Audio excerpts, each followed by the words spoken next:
All right, folks, we are live. It is section 2 of Anarchism in the Stanford Encyclopedia of Philosophy. Anarchism in political philosophy. And what's the following section? Anarchism in political activity. So don't worry, this won't be pure theory in the end. They're going to talk about how it relates to action, right? You know, they say think global, act local. You also can say think eternal, act now. And the abstract and theoretical is at least strives in broad it strives broadly to be eternal, right? People think of theory as timeless and practice as in time. Anyway, let's not get too metaphysical. This is about anarchism, which is more of a moral, as we saw last time, pacifist philosophy, certainly in its best versions, I would say, even if you want to call that contingent pacifism in some cases. Obviously, it doesn't mean I don't want to do a no true anarchist fallacy and say, oh, well, no true anarchist would commit violence that doesn't technically count as contingent pacifism. I'm not saying that. Obviously, I decried Emma Goldman's violent tactics in the last episode, despite recommending her writing. But don't let it radicalize you, because the guy who assassinated President McKinley long time ago, after whom Mount McKinley is named, the tallest mountain in America. I know that because of a trivia question on my TRS 80. The assassin said that Emma Goldman's speeches inspired him and she was deported. So careful what her writing does to you. Go read her plaque first on Spadina maybe, and then read everything, because her writing is really the birth of anarcha-feminism, I would say. I don't think she used that term, but for a great sweeping overview of anarcha-feminism, read To Destroy Domination in All Its Forms by Julia Tannenbaum. But we're going to go through the general encyclopedia article today. 2. Anarchism in Political Philosophy. I don't know why I scrolled instead of clicked. Showing that I'm one of the workers. 2. Anarchism in Political Philosophy. Anarchism in political philosophy maintains that there is no legitimate political or governmental authority. In political philosophy, anarchy is an important topic for consideration, even for those who are not anarchists. As the apolitical background condition against which various forms of political organization are arrayed, compared, and justified. Slightly debatable. Anarchy is often viewed by non-anarchists as the unhappy or unstable condition in which there is no legitimate authority. Yeah. That's not Chomsky's view. Chomsky's view is there's a burden that can be met to prove the legitimacy of an authority. So your authority could be proven legitimate, but we start with the assumption that it's not. And that's for all of you, and for me. Anarchism as a philosophical idea is not necessarily connected to practical activism. Necessarily was strong. There are political anarchists who take action in order to destroy what they see as illegitimate states. The popular imagination often views anarchists as bomb-throwing nihilists, terrorists. But philosophical anarchism is a theoretical standpoint. In order to decide who and whether one should act upon anarchist insight, we require a further theory of political action, obligation, and obedience grounded in further ethical reflection, like the Bible that prompted Proudhon to coin the term in the first place. Simmons explains that philosophical anarchists, quote, do not take the illegitimacy of states to entail a strong moral imperative to oppose or eliminate states, unquote. You hear that? You don't necessarily have to eliminate states just because you're an anarchist, okay? Which means you don't have to be maximally anti-Israel just to be an anarchist and participate in social justice. And even if you were, you would have to also be against the state of Germany existing. Canada, well, that's a very different situation. Some anarchists remain obedient. Arguably, Canada doesn't even exist anyway. We're just part of. I mean, do we have our own ruler on our money? No, we don't. Some anarchists remain obedient to ruling authorities. Others revolt or resist in various ways. The question of action depends upon a theory of what sort of political obligation follows from our philosophical, moral, political, religious, and aesthetic commitments. 2.1. Anarchism in the history of political philosophy. There is a long history of political anarchism in the ancient world. Anarchism of a sort can be found in the ideas of the Epicureans and Cynics. Kropotkin makes this point in his 1910 encyclopedia article. Although they did not employ the term anarchism, always make that distinction, because this is before Proudhon. The Epicureans and Cynics avoided political activity, advising retreat from political life in pursuit of tranquility, ataraxia, and self-control, autarkeia. And, that's kind of reminds me a little bit of Buddhism being just slightly too pacifist because it's not activist. Anyway, the Cynics are also known for advocating cosmopolitanism, living without allegiance to any particular state or legal system, while associating with human beings based upon moral principle outside of traditional state structures. Diogenes the Cynic had little respect for political or religious authority. One of his guiding ideas was to deface the currency. Diogenes. This meant not only devaluing or destroying monetary currency, but also a general rejection of the norms of civilized society. Diogenes often mocked political authorities and failed to offer signs of respect. While Diogenes actively disrespected established norms, Epicurus counseled retreat. He advised living unnoticed and avoiding political life under the phrase me politeuthai, which can be understood as anti-political admonition. The assumption that anarchy would be unhappy or unstable leads to justifications of political power. Compare that to system justification in philosophy. There's a great Wikipedia article just called System Justification. It's well documented that people say, oh, well, we must be in the just of all existing states or best of all possible worlds or something, and it leads to a lot of gaslighting of people, actually.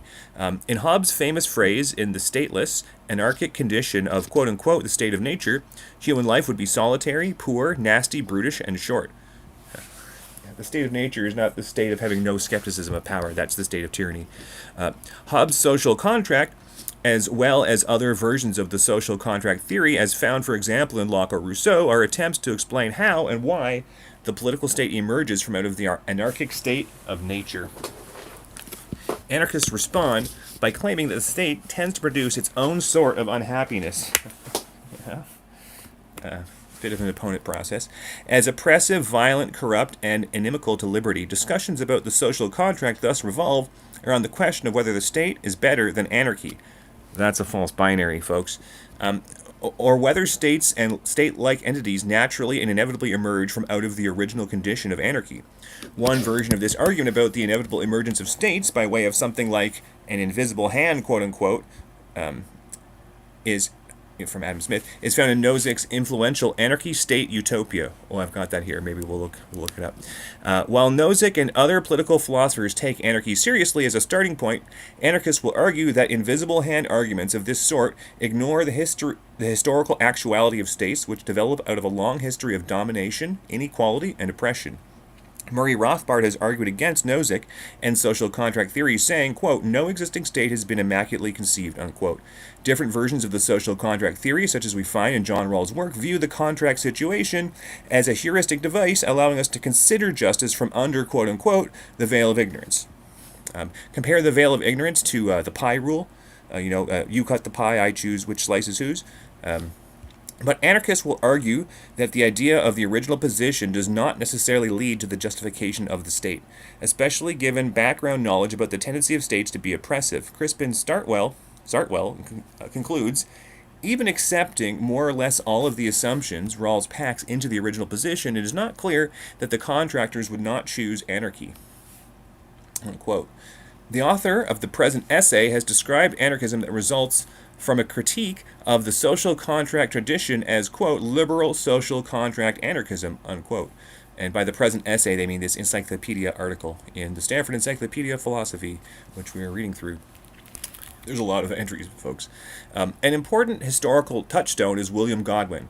Unlike Locke and Hobbes, who turned to the social contract to lead us out of the anarchic state of nature, Godwin argued that the resulting governmental power was not necessarily better than anarchy. Locke, of course, allows for revolution when the state becomes despotic. Godwin builds upon that insight. He explained, quote, we must not hastily conclude that the mischiefs of anarchy are worse than those which government is qualified to produce, unquote. He claimed, quote, it is earnestly to be desired that each man should be wise enough to govern himself without the intervention of any compulsory restraint, and since government, even in its best state, is an evil, the object principally to be aimed at is that we should have as little of it as the general peace of human society will permit. That's minarchism, unquote. Sorry, I inserted into the quote.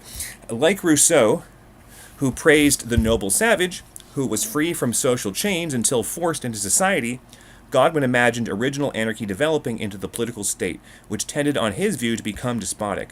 Once the state comes into being, Godwin suggests that despotism is the primary problem since, quote, despotism is as perennial as anarchy is transitory, unquote. That's a good one. Anarchism is often taken to mean that individuals ought to be left alone without any unifying principle or governing power.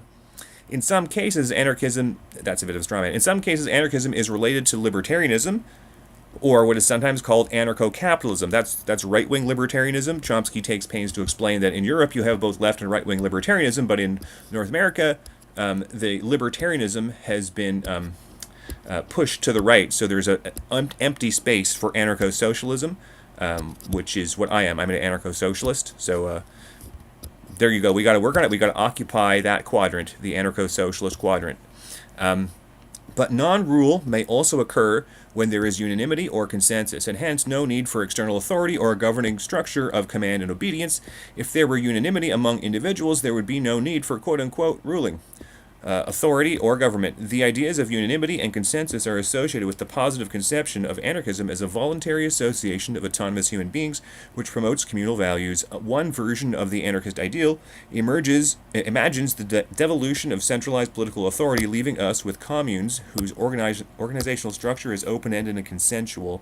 Given this emphasis on communal organization, it is not surprising that political anarchism has a close historical association with communism. I'm not a communist. Despite the connection mentioned above with free market capitalism. Yes, I'm an anarcho-socialist, not an authoritarian socialist, which is, authoritarian socialism is a lot closer to communism than anarcho-socialism is. Because authoritarianism is associated with enforcing that equality of outcome. Not that we should never do that. There's many cases where we need that. Despite the connection mentioned above with free market capitalism, authors such as Bakunin, Kropotkin, and Emma Goldman, developed their anarchism as a response to Marx and Marxism. One of the first authors to explicitly affirm anarchism, Pierre Proudhon, who we read last time, talk about Jesus, defended a kind of quote-unquote communism which he understood as being grounded in decentralized associations, so not the Communist Party, communes and mutual aid societies. Okay, very different. Proudhon thought that private property created despotism. He argued that liberty required anarchy, concluding, he doesn't mean personal property, by the way, concluding, the government of man by man, under whatever name it be disguised, is oppression. Society finds its highest perfection in the union of order with anarchy. Proudhon, 1840. Following Proudhon, Bakunin, Kropotkin, and the other so-called classical anarchists, anarchism comes to be seen as a focal point for political philosophy and anarchism. Let's turn to a conceptual analysis of different arguments made in defense of anarchism. 2.2. We'll do all of the 2s today. Let's check. Oh yeah, there's 4 of them, so this is 3 out of 4. Or no, 2 out of 4.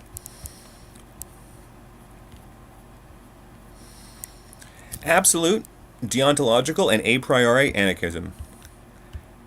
Anarchists often make categorical claims to the effect that no state is legitimate or that there can be no such thing as a justifiable political state. As an absolute or a priori claim, anarchism holds that all states always and everywhere are illegitimate and unjust. The term a priori anarchism is found in Simmons' 2001, but it is employed already by Kropotkin in his influential 1910 article on anarchism, where he claims that anarchists are not utopians who argue against the state in a priori fashion. Despite Kropotkin's claim, some anarchists do offer a priori arguments against the state. This sort of claim rests upon an account of the justification of authority that is usually grounded in some form of deontological moral claim about the importance of individual liberty and a logical claim about the nature of authority. One typical and well-known example of this argument is found in the work of Robert Paul Wolff. Wolff indicates that legitimate authority rests upon a claim about the right to command obedience. Correlative to this is a duty to obey. One has a duty to obey legitimate authority.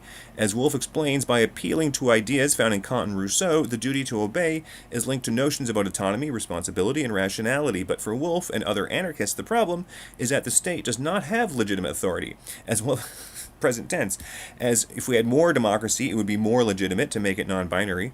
As Wolff says of the anarchist, quote, he will never view the commands of the state as legitimate as having binding moral force, unquote. Well, okay, he says never. The previous was present tense.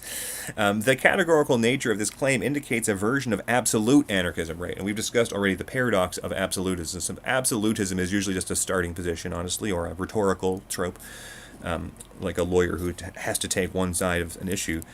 If this state's commands are never legitimate and create no moral duty of obedience, then there can never be a legitimate state. Wolff imagines that there could be a legitimate state grounded in, quote, unanimous direct democracy, unquote. Yes, direct democracy would make it more legitimate. But he indicates that unanimous direct democracy would be, quote, so restricted in its application that it offers no serious hope of ever being embodied in an actual state, unquote, 1970. So this is before the birth of the Pirate Party, which is already proven as a proof of concept that you can govern by direct democracy. Anarchistparty.ca is going to feature similar software. I haven't coded it yet, but I'm working on other stuff like this. And you're going to be able to vote to see if you agree with your representatives. And it will be a simulation of direct democracy, so we can see what if we had a direct democracy, what things would we have done differently. It doesn't mean that vote will be binding. It will just be written down what people voted. On every issue, you'll get an email. Oh, you were just represented? What do you think? Do you agree or not? And we'll see who's the most representative using direct democracy to vote on that. And hey, the representatives are free to listen to us. It might help them get reelected. So this is a way that the people can literally take control just through naming and shaming unrepresentative representatives in the statistical sense of, a representative sample. Okay, but stay tuned for that at anarchistparty.ca. Wolff concludes, if all men have a continuing obligation to achieve the highest degree of autonomy possible, there would appear to be no state whose subjects have a moral obligation to obey its commands. Hence, the concept of a de jure legitimate state would appear to be vacuous, and philosophical anarchism would seem to be the only reasonable political belief for an enlightened man. As Wolff puts it here, there appears to be, quote-unquote, no state that is legitimate. This claim is stated in absolute and a priori fashion, a point made by Riemann in his critique of Wolff. Wolff does not deny, by the way, that there are de facto legitimate states. Governments often do have the approval and support of the people they govern. It depends. But this approval and support is merely conventional and not grounded in a moral duty, and approval and support are manufactured and manipulated by the coercive power and propaganda and ideology of the state. We noted here that Wolff's anarchism is connected to Kant. But Kant is no anarchist. He defended the idea of enlightened republican government in which autonomy would be preserved. Rousseau may be closer to espousing anarchism in some of his remarks, although these are far from systematic. Some authors view Rousseau as espousing something close to, quote, a posteriori philosophical anarchism, unquote, which we will define in the next section. Among classical political philosophers, we might also consider Locke in connection with, quote, libertarian anarchism, unquote, or Locke as offering a theory, quote, on the edge of anarchism, unquote. As Simmons has put it, but despite his strong defense of individual rights, the stringent way he describes voluntary consent, and his advocacy of revolution, Locke believes that states can be defended based upon the social contract theory. Leaving the canonical powers of Western political philosophy aside, the most likely place to find deontological and a priori anarchism is among the Christian anarchists. Of course, most Christians are not anarchists. But what Jesus would really do is pretty anarchist. Of course, most Christians are not anarchists, but those Christians who espouse anarchism usually do so with the absolute, deontological, and a priori claims of the sort made by Tolstoy, Berdayev, and Ellul, as noted above. Let's pause there. We'll do the other half of section 2 in a separate video.